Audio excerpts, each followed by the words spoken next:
So you want to know... Yep. So you want to know how I went from playing drums in my basement, like this,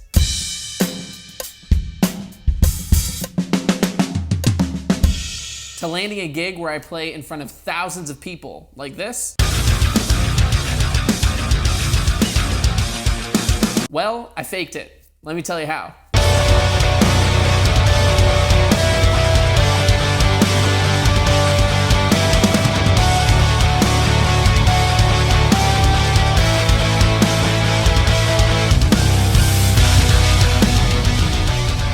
Hello, my friends. My name is Gabe, and I am from drumbeatsonline.com, a website that helps you achieve your drumming dreams. And today, I am sitting on this couch that was super easy to bring down from upstairs. But really, today, we are talking about how I faked my way into a pro gig. I play with a band called I Prevail, so today I thought I would tell you my story about how I got the gig, or how I faked my way into the gig, and what the big takeaways are that you can learn from. So let's jump into it. So around 3 years ago, I really tried to dedicate myself to play locally as much as I possibly could. Whether that was with different local artists, different local bands, playing at churches, teaching, doing whatever I possibly could to try to make a little bit of money doing this crazy drum thing. During this time, I tried to be incredibly intentional to try to leave the best impression that I possibly could at any gig that I played at. So whether that means just being a super nice guy, or making sure that my drums just always sound fantastic, and then thirdly, just being as prepared as I possibly could be. So at one of the churches that I played at the time, the sound guy actually really loved that about me. He always said that I was his favorite drummer to mix, which was a huge compliment to not only the way that I tuned my drums, but also just to my preparation and my overall playing. So that was a huge compliment. Unfortunately, this sound guy got another gig, so I didn't see him for a couple of years. But then one day I got a random text message from him saying, "Hey man, would you ever be open to playing for a heavy band?" And in my mind, I'm thinking, well, that's not really the type of music that I play, but I'll tell him, yeah, why not? I'll try to open myself up to as many opportunities as possible. So I told him, yes. It turns out that this sound guy was actually running sound for I Prevail, and that text message thread led to a phone call that looked a little bit like this. Hello? Hey man, this is Steve from I Prevail. Just wanted to chat for a second and ask you a few questions about your drumming experience. Yeah, totally, man. So what does your touring experience look like? Well, I've done a decent amount of playing and touring with my current band right now. I've never been on a tour in my life. Cool. And the music we're playing is pretty complex when it comes to playing the double bass. Is that something that you're comfortable with? Yeah, man. I'm totally comfortable playing double bass pedal. I do that stuff like all the time, so I'm super comfortable with that. Now, during this phone call conversation, it became extremely apparent to me that at that time, I was not the right drummer for that gig at all. I am not confident playing heavy music. I didn't even own a double bass pedal. So therefore, at that time and place, I was not the right drummer for I Prevail. But as you saw on the phone call, I faked it. I lied. I basically said, yeah, don't worry, I know the double bass pedal stuff really well. I'm super confident and super prepared for that. And as I just said, clearly that was not true. But here is where the really important lesson is.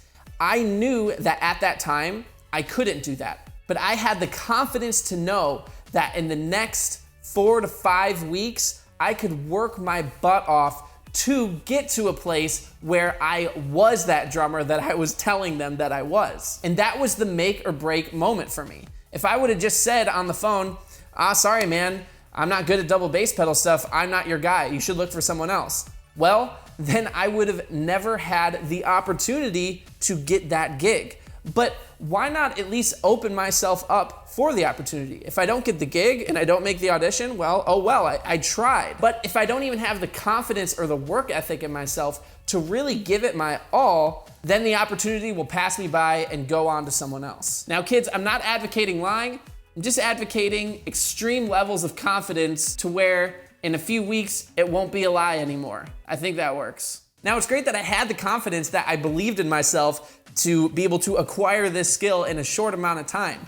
But if I didn't really put in the time and really prepare and have the right preparation for these songs, well, then I would have showed up to that audition and completely bombed it. But I put everything else away, including making videos, and practiced for up to 6 hours a day on double bass pedals and learning their songs. Because in a short amount of time, I had to send them 2 videos of me playing to their songs. So I couldn't fake it anymore. I had to know how to play these 2 songs. You wanna see a little clip of my first audition videos? Check it out.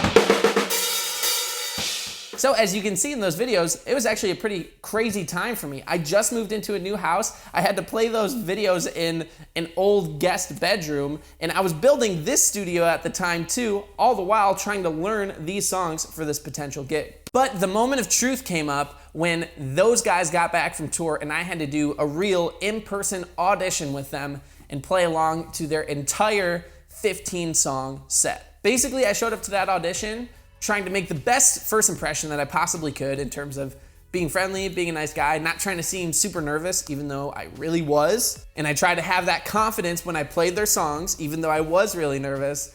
And I really tried to prepare like crazy for that audition. So once I went through that audition, I didn't feel amazing about it, but a couple days later, I got the call. They said that they wanted me to tour with them starting like next month, and I've been playing with I Prevail ever since. And I would have never played with them in the first place if I didn't initially fake it. All right, so that's awesome, and that's a great story.